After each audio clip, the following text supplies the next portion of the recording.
পূর্বাঙ্গবাদী রাগ, উত্তরাঙ্গবাদী রাগ। পূর্বাঙ্গবাদী রাগ বলে দুপুর 12টা থেকে রাত্রি 12টা অবধি যে রাগগুলিকে পরিবেশন করা হয়, অর্থাৎ ইমান রাগ, কাফি রাগ।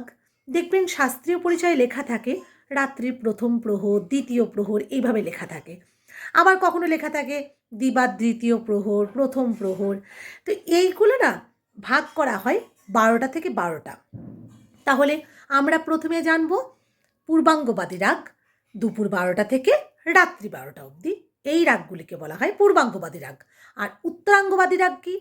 উত্তরাঙ্গবাদী রাগ হলো রাত্রি 12টা থেকে দুপুর 12টা অবধি, অর্থাৎ আলাহিয়া বিলাওয়াল, বিলাওয়াল রাগ, ভৈরব রাগ, এই সব রাগগুলোকে বলা হয় রাত্রি 12টা থেকে দুপুর 12টার মধ্যে। এই রাগগুলিকে উত্তরাঙ্গবাদী রাগ। ঠিক আছে?